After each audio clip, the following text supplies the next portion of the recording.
like you to welcome Rene Silva with his speech, an acceptance speech with an acceptance speech. Rene Silva.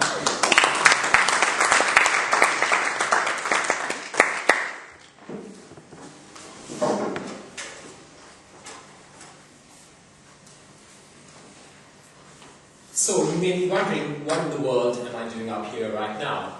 Well, as our Toastmaster Paul alluded to in his fantastic introduction, I achieved the Toastmaster of the Year award for this club for the previous year.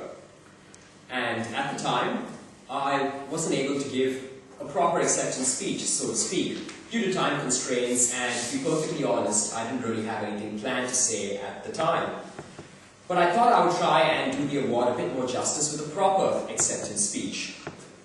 And it just so happened by lucky coincidence that I have a manual where one of the projects is to accept an award with dignity and grace. So hopefully I can achieve that tonight, accept something with dignity and with grace.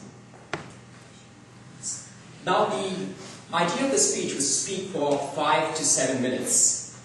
And when I was trying to construct the speech, I just felt that speaking 5 to 7 minutes, or even 5 minutes or thereabouts, about oneself isn't really the easiest thing in the world to do for some people. I mean, for some people surely could speak on and go on and on about themselves, and you might even know a few of those in each of your lives, but for some of us it's quite hard to do. This speech might have a lot of fillers in it, so to speak. But onto the award nonetheless, and it was in fact a very, very proud achievement in my Toastmaster life and journey. It was in fact an ambition of mine to do pick up the Sandbelt Award at some point in my time over here. And I'm very pleased, of course, to have achieved that goal in my second year. It certainly came much faster than I expected it to, so I'm quite proud of that fact. But another thing that really fills me up with pride as well is that to win an award like that, you have to beat out some really, really good speakers over here, because as we all know about the quality of speaker that we do have within our club. And when you see names of the past winners such as Harkness and Randall and Adams and Edmonds, all of them local legends, men who need no introduction, it's quite a thing. It's quite a thing for me to actually be able to follow in their footsteps. So once again, very proud at that. But if I could just extend that sort of a little bit wider, this might be a bit hyperbolic, but it is my honest opinion, and I mean it, is that I don't think I've ever been part of a group which has had so many, let's say, talented, intelligent and creative people with it, all within the same time.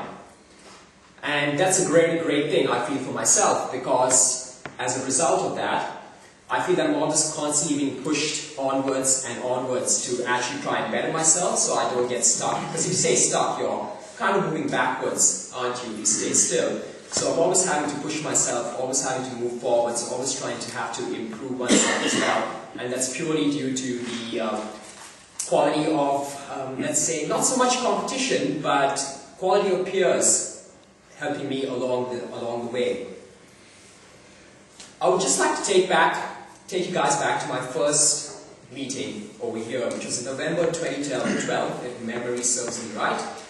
And as soon as I entered the room, I just felt this, let's call it a positive, purposeful vibe within the room, which got to me straight away, just sensed it straight away. And I signed up as a member that very night and gone on from there onwards. And I still feel to this day, every time I do come to a meeting every second Wednesday, I do still feel that strong, positive vibe, which is a credit to everyone from the club, and I hope that continues for, till the end of days and the end of time itself. What I've really got out of this is the self-development that's come along with it. It's something that I really cherish and really hold dear to me as well. But as Paul mentioned as well, I really enjoy getting to know everyone over here as well, and just try to form my best to form a good relationship with everyone too. Has really been a highlight of my time over here. So, once again, I would like to thank the club for, I guess, bestowing me with the 2013-2014 Sandbelt Toastmaster of the Year award. I'd like to thank all of you because all of you have been part of that up to this day, and I would like to wish all of you the best in your endeavors going forwards. Thank you.